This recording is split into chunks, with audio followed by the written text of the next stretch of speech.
அருணகிரிநாதர் அருளிய பிள்ளையார்பட்டி திருப்புகழ். சரவண ஜாத்தா நமோ நம.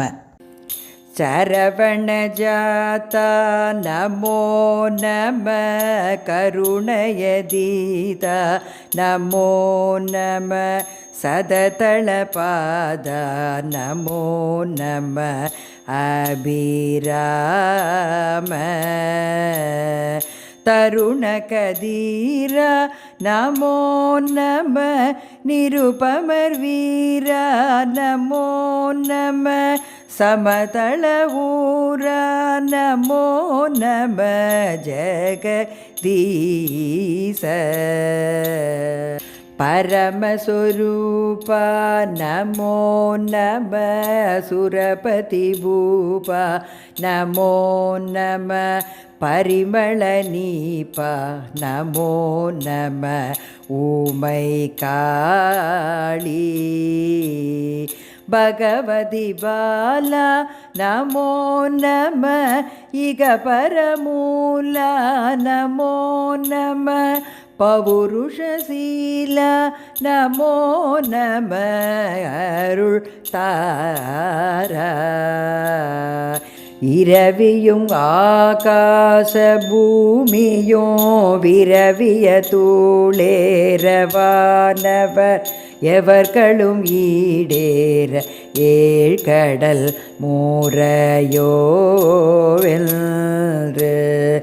இடர்பட மாமேறு பூதரம் இடிபட வேதா நிசாச்சர இகல் கெடமாவேக நீடையில் வீடுவோ ஓனே மரகத ஆகார ஆயனோ இரணிய ஆகார வேதனோ வசுவெனும் ஆகார ஈசனும் அடிபேண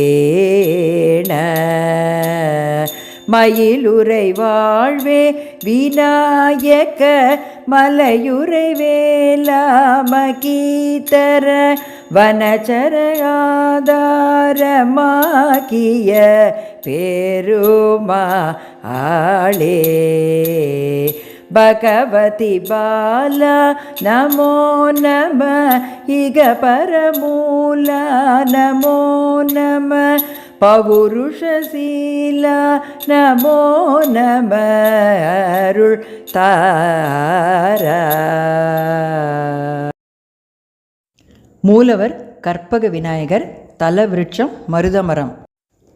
ஒரு வருடத்திற்கு சதுர்த்தி நாட்களில் உண்ணா நோன்பு இருந்து அதனை நிறைவு செய்யும் பக்தர்கள் பிள்ளையார்பட்டி வருவார்கள். விநாயகர் சதுர்த்தி திருநாளன்று கற்பக விநாயகர் சந்நிதியில் உண்ணா நோன்பு இருந்து கும்ப ஜபத்தில் கலந்து கொண்டு அந்த கும்பத்தை பெற்று மனக்கோயிலில் உள்ள விநாயகருக்கு அபிஷேகம் செய்வதாக மனத்திற்குள் பாவித்து கும்ப நீரில் குளிப்பார்கள். ஓராண்டு சதுர்த்தி உண்ணா நோன்பு விரதத்தை இங்கு பூர்த்தி செய்பவர்களுக்கு கேட்டவரம் கிடைக்கின்றன என்பது கண்கண்ட உண்மையாகும். இந்த கோவிலை குடவரை கோவில் அல்லது குகை கோவில் என்றும் சொல்கிறார்கள். இங்கு இருக்கும் விநாயகர் பாறையில் செதுக்கப்பட்ட வலம்புரி விநாயகர். இவர் சுமார் 6 அடி உயரத்தில் கம்பீரமாக காட்சி அளிக்கிறார். பிள்ளையார்பட்டி பிள்ளையார். இவரை கற்பக விநாயகர், திருவீசர் என்றும் அழைப்பார்கள். கற்பகம் என்றால் கேட்டது கிடைக்கும். கற்பக விநாயகர் என்றால் நாம் என்ன வேண்டுகிறோமோ அதை உடனடியாக தரக்கூடியவர். விநாயகரை வணங்குவது மிக எளிது. அருகம்புல் இருந்தால் போதும். ஒரு நல்ல நிகழ்வு தொடங்கும் முன் இவரை வணங்கி தொடங்கினால் தடை ஏதும் வராது என்பது நம்பிக்கை. இதில் வலம்புரி விநாயகருக்கென்று விசேஷ சக்தி உண்டு. பிள்ளையார்பட்டி பிள்ளையார் வலம்புரி பிள்ளையாராக இருப்பதால் பெரும்பாலான மற்ற இடங்களில் உள்ள மூர்த்தங்களை விட விளக்கமாக இவ்வுண்மையை ஓங்கார சொரூபத்தை புலப்படுத்தி கொண்டிருக்கிறது. இங்கு பெருமானின் துதிக்கை வலம் சுழித்ததாக அமைந்திருப்பது. சாதாரணமாக மற்ற இடங்களில் இருப்பதைப் போல 4 கைகள் இல்லாமல் 2 கரங்களை கொண்டு விளங்குவது. அங்குச பாசங்கள் இல்லாமல் விளங்குவது. வயிறு ஆசனத்தில் படியாமல் அர்த்த பத்ம ஆசனம் போன்று கால்கள் மடித்திருக்க அமர்ந்தருள்வது. இடக்கரத்தை கடிஹஸ்தமாக இடையில் நாட்டி பெருமித கோலம் தோன்ற பொலிவது. வலக்கரத்தில் மோதகம் தாங்கி அருள்வது. ஆண் பெண் இணைப்பை புலப்படுத்தும் முறையில் வலத்தந்தம் நீண்டும் இடத்தந்தம் குறுகியும் காணப்படுவது ஆகிய இவை பிள்ளையார்பட்டி பெருமானிடம் காணப்பெறும் சிறப்பாகும். இவற்றால் நாம் உணரக்கூடியது உணர வேண்டியது ஒன்று, பிள்ளையார் வணக்கம் தமிழ்நாட்டில் தோன்றிய ஆதி நாளிலேயே இந்த மூர்த்தம் அமைக்கப் பெற்றிருக்கிறது என்ற உண்மைதான் அது. இந்த மூர்த்தியின் உருவத் தத்துவத்தை சிறிது சிந்தித்து பார்த்தாலும் அதன் அருமை நன்கு புலப்படும். பிள்ளையாரை ஞானத்தின் அதிதேவதை என்பர். யானை தலையே அதற்கு சான்று. ஓம்கார ஒலிக்குரிய வரி வடிவமான ஓம் என்பதை புலனாகும்படி காட்ட யானை தலையே பெரிதும் ஏற்றதாயிருக்கிறது. வலப்புற தந்தம் ஒடிந்ததான அமைதியில் காட்டப்பெறுவதன் மூலம் ஓ என்ற எழுத்தின் தொடக்கச்சுழி கிடைத்து விடுகிறது. அங்கிருந்து மேல் நோக்கி வலஞ்சுழித்து இடக்காது வரை சென்று வளைந்த இடத்தந்தத்தின் வழியாக கீழ் நோக்கி துதிக்கை நுனிவரை கோடிட்டால் ஓ என்ற வரி வடிவம் தோன்றிவிடக் காண்போம். கையில் உள்ள மோதகம் இம் என்ற வரி வடிவத்தை காட்டுகிறது. பிள்ளையார்பட்டி பிள்ளையார் வலம்புரி பிள்ளையாராக இருப்பதால் பெரும்பாலான மற்ற இடங்களில் உள்ள மூர்த்தங்களை விட விளக்கமாக இவ்வுண்மையை ஓங்கார சொரூபத்தை புலப்படுத்தி கொண்டிருக்கிறது. இதன் ராஜகோபுரம் கிழக்கு நோக்கி அமைக்கப்பட்டுள்ளது. இக்கோவிலில் கல்வெட்டுக்கள் இருக்கின்றன. ஏகாட்டூர்கோன் என்ற சிற்பியால் பிள்ளையார் உருவம் செதுக்கப்பட்ட தகவல் கல்வெட்டில் உள்ளது.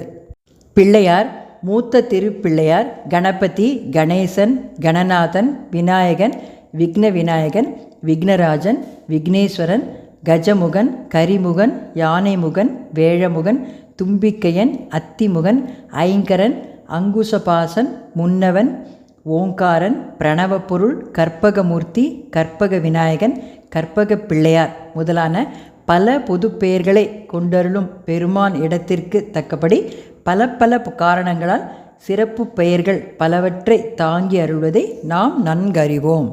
விநாயகருக்குரிய மிகப்பெரிய குடவரை கோயில். இங்கு விநாயகர் சதுர்த்தி அன்று 18 படி அளவில் செய்யப்பட்ட ராட்சத கொழுக்கட்டை நைவேத்தியம் செய்யப்படுகிறது. முருகப்பெருமானுக்கு 6 படை வீடு இருப்பது அனைவருக்கும் தெரியும். இதே போல விநாயகருக்கும் 6 படை வீடு இருக்கிறது. இத்தலத்தில் உள்ள கற்பக விநாயகர் சந்நிதி விநாயகரின் 5வது படை வீடாகும். தேர் திருவிழா விநாயகருக்கும் சண்டிகேஸ்வரருக்குமாக 2 தேர்கள் இழுக்கப்படும். பிள்ளையார் தேரில் 2 வடங்களில் ஒன்றை பெண்களும் மற்றொரு வடத்தை ஆண்களும் இழுத்துச் செல்வர். சண்டிகேஸ்வரருக்கான தேரை பெண்களும் குழந்தைகளும் மட்டுமே இழுத்துச் செல்வர். ஒவ்வொரு சதுர்த்தி அன்றும் இரவு விநாயகப் பெருமான் வெள்ளி மூஷிக வாகனத்தில் எழுந்தருளி கோயில் உட்பிரகாரத்தில் வலம் வருவார். திருக்கார்த்திகை அன்று விநாயகப் பெருமானும் உமாதேவி சமேத சந்திரசேகர பெருமானும் திருவீதி பவனி வருவார். சொக்கப்பானை கொளுத்தப்படும் மார்கழி திருவாதிரை நாளன்று சிவகாமி சுந்தரி சமேத நடராஜ பெருமான் திருவீதி பவனி வருவார். ஆண்டிற்கு ஒரு முறை மட்டுமே சந்தனக்காப்பு அலங்காரம் சாத்தப்படும். உலகின் பல பாகங்களில் விநாயகர் வழிபாடு தொன்று தொட்டு வளர்ந்து வருகிறது. உலகில் காணப்படும் விநாயகர் சிற்பங்கள் காலத்தில் முந்தையதாகவும் உலகத்தின் முதல் பிள்ளையாகவும் அமைந்திருப்பது கற்பக விநாயகரின் சிற்பமே ஆகும்.